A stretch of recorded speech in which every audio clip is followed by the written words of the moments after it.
एक आदमी है जो मौत को हराने की कोशिश कर रहा है, हर साल अपनी बॉडी पे $2 मिलियन से भी ज्यादा खर्च करके। रोज सुबह उठ के उसकी टेबल पे 100 से भी ज्यादा सप्लीमेंट्स रखे हुए होते हैं, कलर कोडेड सेम कलर्स में। रात को वो 8:30 बजे सो जाता है, सुबह उठ के एक्सरसाइज करता है और दिन में भी वो 2000 से भी कम की कैलोरीज खाता है, वो भी सिर्फ सुबह 11 बजे से पहले। उसके पास 30 डॉक्टरों की एक पूरी टीम है जो उसका ब्लड, उसकी नींद और उसके सारे ऑर्गन्स को रोज मेजर करती है। उसका एक ही गोल है कि अपने अंदर के सारे ऑर्गन्स को वापस से 18 साल जैसे यंग बनाना। वो अपने मिशन को नाम देता है डोंट डाई। सुनने में ये कोई फिक्शनल कैरेक्टर लगेगा, लेकिन अगर मैं तुम्हें ये बोलूं कि ये एक्चुअली में एक रियल इंसान है, उसका नाम है ब्रायन जॉनसन, और वो सच में ये सब कर रहा है, लाइक अभी इसी वक्त। सुनने में ये बहुत ज्यादा अपसर्ड और अनरियल लगता है, लेकिन ब्रायन जॉनसन जो कर रहा है वो एक्चुअली में कोई नई चीज नहीं है। इंसान हजारों सालों से यही कर रहा है, सिर्फ तरीके बदलते रहते हैं। पिछले वीडियो में हमने देखा था कि इंसानों के अंदर 2 शील्ड है जो उनको मौत के डर से बचाती है, पहली वैल्यूज और दूसरी सेल्फ एस्टीम। और अगर तुमने वो पहला वीडियो नहीं देखा तो मैं तुम्हें हाईली रेकमेंड करूंगी कि पहले वो वीडियो देख लो जो तुम्हें आई बटन पे मिल जाएगा, और फिर ये वीडियो पे वापस आओ। तो इस वीडियो में हम ये देखेंगे कि ये जो 2 शील्ड्स है वो आखिर बनी कैसे, और इसके लिए हम 3 चीजें देखेंगे। पहला, कि इंसान ने आखिर कैसे मौत को लिटरली चीट करने की कोशिश की। दूसरा, जब वो मौत को चीट नहीं कर पाए तो कैसे उन्होंने अपना नाम, अपना काम और अपने फैमिली मेंबर्स के थ्रू जिंदा रहने के नए तरीके बनाए। और तीसरा जो सबसे इंटरेस्टिंग है, जो एक्सप्लेन करेगा कि कैसे लोग ब्लाइंडली अपने इन्फ्लुएंसर्स और गुरुज को फॉलो करते हैं। तो जैसे हमने पिछले वीडियो में एक क्विज खेली थी, आज हम फिर से वही करेंगे। आज तुम्हें 2 क्वेश्चंस खेलने पड़ेंगे और अभी के अभी कमेंट में जाके तुम्हें उसका आंसर भी लिखना पड़ेगा। तो रेडी हो क्वेश्चंस के लिए? तो पहला क्वेश्चन ये है कि जब तुम्हें अपने फैमिली मेंबर्स से या फ्रेंड से किसी से भी इतनी तारीफ मिलती है तो तुम्हें इतना अच्छा क्यों लगता है, क्या रीजन है उसके पीछे? और दूसरा क्वेश्चन ये है कि तुम्हें प्राउड फीलिंग सबसे ज्यादा कौन दिलाता है, तुम्हारी फैमिली, तुम्हारा काम या तुम्हारा नाम? तो अभी के अभी कमेंट में जाओ, इसका आंसर लिखो और एंड तक तुम्हें पता चल जाएगा कि एक्चुअली सारे असली रीजंस क्या है। और हाँ, वीडियो में आगे तुम जो भी देखोगे ये सब मैंने खुद नहीं बना लिया है, ये सब कुछ वही बुक का पार्ट है जिसकी बात मैंने पार्ट 1 में की थी, जिसमें 500 से भी ज्यादा इसकी स्टडीज की गई है। तो चलो अब वीडियो शुरू करते हैं।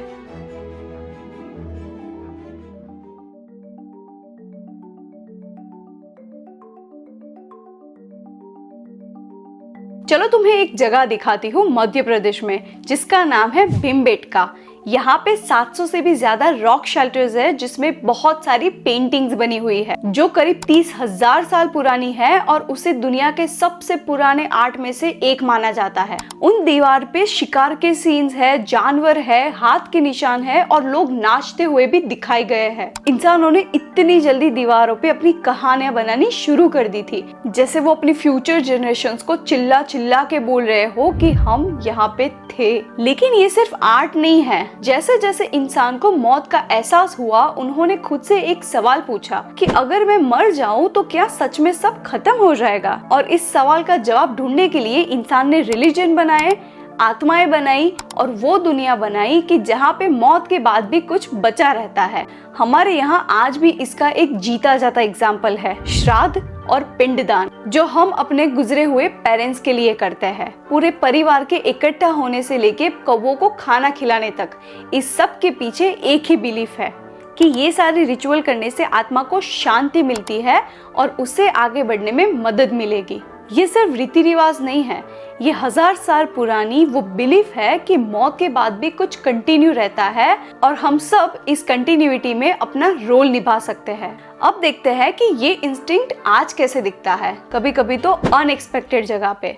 ब्रायन जॉनसन का एक पूरा दिन, एक फिक्स्ड रूटीन, फिक्स्ड खाना, फिक्स्ड सोना, रोज सेम टेस्ट करवाना, अगर देखा जाए तो ये किसी रिलीजियस प्रैक्टिस से अलग नहीं है। फर्क सिर्फ इतना है कि उसके पंडित अब एक सफेद कोट पहने हुए डॉक्टर्स है और उसकी पूजा अब ब्लड रिपोर्ट्स है। उसके फॉलोअर्स भी बढ़ते जा रहे हैं और लोग उसके ब्लूप्रिंट्स को फॉलो भी कर रहे हैं, जैसे लोग एक गुरु के नियमों को फॉलो करते हैं। पहले लोग पंडित के पास जाते थे आत्मा को बचाने के लिए, लेकिन अब लोग लैब में जाते हैं अपनी बॉडी को बचाने के लिए। तो देखा जाए तो सिर्फ तरीके बदल गए, नियत अभी भी वैसी ही है। दोनों में एक चीज कॉमन है, दोनों ही इमॉर्टैलिटी के वादे करते हैं, ये कि हम किसी ना किसी रूप में यहाँ पे जिंदा रह सकते हैं, फिजिकली या स्पिरिचुअली, अगर सही तरीका ढूंढ ले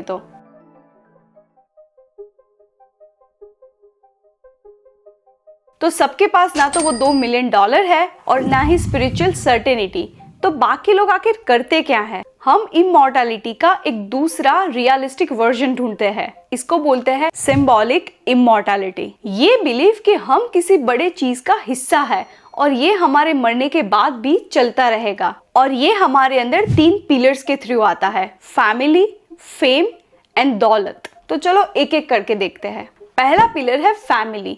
सोचो, एक घर में एक नया बच्चा पैदा होता है और वो अपनी माँ का हाथ पकड़ के चलना शुरू करता है। तो देखना, ग्रैंड पेरेंट्स के आंखों में आंसू आ जाएंगे, क्योंकि उन्हें लगता है कि ये देखने से उनकी स्माइल वापस आ जाएगी। और ये सिर्फ इमोशन नहीं है, यही है वो हिस्सा जो अपने बाद भी आगे कंटिन्यू होते हुए वो देखते हैं। और इसी ही लिए फैमिली बिजनेस को जनरेशंस तक चलाना इतना मैटर करता है। दुकान के बोर्ड पे अपने दादा का नाम या तो सरनेम लिखना भी एक साइन है कि हमारा नाम फ्यूचर में भी जिंदा रहेगा। दूसरा पिलर है फेम, और ये सिर्फ कंटेंट क्रिएटर्स तक सीमित नहीं है। सोचो अपने खुद के एक्सपीरियंस में, जब तुम्हारी किसी फोटो की व्हाट्सएप फैमिली ग्रुप में इतनी ज्यादा तारीफ होती है, या फिर तुम्हारा नाम किसी फंक्शन और स्टेज में बुलाया जाता है, या तो फिर तुम्हारे व्हाट्सएप स्टेटस पे वो सीन बाय की लिस्ट बढ़ती जाती है, तब जो वो फीलिंग आती है, वो फीलिंग एग्जैक्टली यही है। अगर तुम कंटेंट क्रिएशन करते हो तो वो रील वायरल होने वाली फीलिंग तो तुम्हें पता ही होगी कि नोटिफिकेशन रुकती ही नहीं है। तो ये सब वही इंस्टिंक्ट है जो इंसानों में हजारों सालों से थी, किसी तरीके से याद रखा जाना। फर्क सिर्फ इतना ही है कि पहले ये काम किसी राजा के स्टोन इंक्रिप्शन से होता था, लेकिन अब ये सिर्फ एक रील या तो फिर व्हाट्सएप ग्रुप में वो चैट से हो जाता है। तीसरी पिलर है दौलत। हम अक्सर देखते हैं कि हमारे यहाँ पे कोई कॉलेज की बिल्डिंग हो या फिर एक नया हॉस्पिटल खुल रहा हो, उसका नाम एक फैमिली के नाम से जुड़ा जाता है, एक नेम प्लेट हमेशा के लिए लगा दी जाती है। या फिर छोटी स्केल पे देखते हैं, जब लोग घर बनाते हैं तो घर के बाहर उनका नाम लिखवा देते हैं, शर्मा निवास या तो फिर वर्मा भवन, क्योंकि उन्हें पता है कि ये घर उनसे भी ज्यादा देर तक खड़े रहने वाला है। और ये सिर्फ स्टेटस की बात नहीं है, ये भी वही सिंबॉलिक इमॉर्टैलिटी का एक पार्ट है। तीनों पिलर्स अलग दिखते हैं, फैमिली हो, फेम हो या तो फिर दौलत, लेकिन ये तीनों पिलर्स एक ही जवाब दे रहे हैं कि अगर मैं मर जाऊंगा तो क्या मेरे बाद मेरा कुछ रहेगा।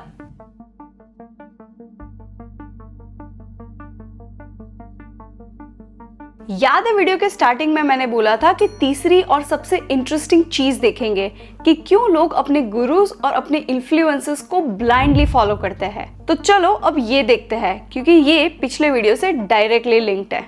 याद है वो हमारी पहली शील्ड जिसके बारे में हमने पिछले वीडियो में बात की थी, हमारा बिलीफ सिस्टम और हमारी वैल्यूज, और कैसे जब हमारे नजदीक मौत आती है तो हम उसे और जोर से पकड़ते हैं। यही वजह है कि लोग उनके गुरु और उनके लीडर्स को इतनी अंधी भक्ति से फॉलो करते हैं और उनकी बात को बिना कोई सवाल किए ही मान लेते हैं। क्योंकि जब तुम किसी इंसान को फॉलो करते हो जो पूरी तरह से कॉन्फिडेंट लगता है, जो तुम्हें लगता है कि सब जानता है, वही इंसान तुम्हारे लिए एक तरह का स्टैंड इन बन जाता है, तुम्हारे पूरे वर्ल्ड व्यू का चेहरा।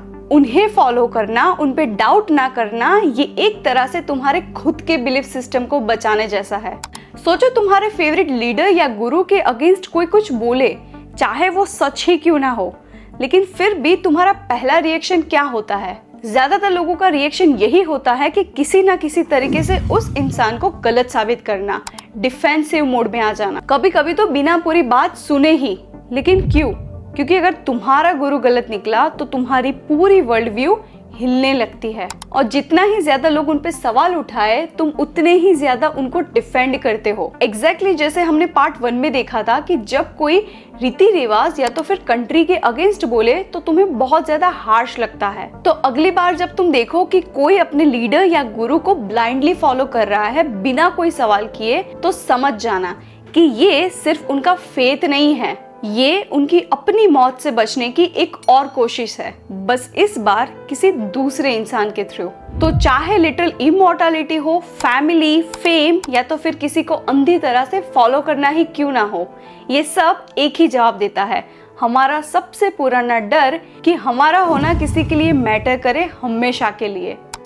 अब देखो अपनी खुद की लाइफ में, तुम्हारे करियर बनाने का जुनून या तो फिर वो रील वायरल होना इम्पोर्टेंट लगना, कितना हिस्सा तुम्हारा जेन्युइन पैशन है और कितना हिस्सा वो चुपचाप बैठे हुए इमॉर्टैलिटी के दौर का। लेकिन एक सवाल अभी भी बाकी है कि ये सारे डिफेंस मैकेनिज्म्स इतनी अच्छी तरह से काम तो करते हैं, लेकिन फिर भी कभी कभी इतनी गंदी तरह से फेल क्यों होते हैं? क्यों कुछ लोग इतनी बेरहमी से लोगों को जज करते हैं और क्यों कुछ लोग इतना सब कुछ खोने के बाद भी आखिर में शांति से मरते हैं? तो पार्ट 3 में एग्जैक्टली हम यही देखेंगे कि जब ये शील्ड्स टूट जाती है तो आखिर होता क्या है और रियलिटी में मौत के डर से कैसे बचा जाए। मैं हूँ भावी और हम मिलेंगे पार्ट 3 में।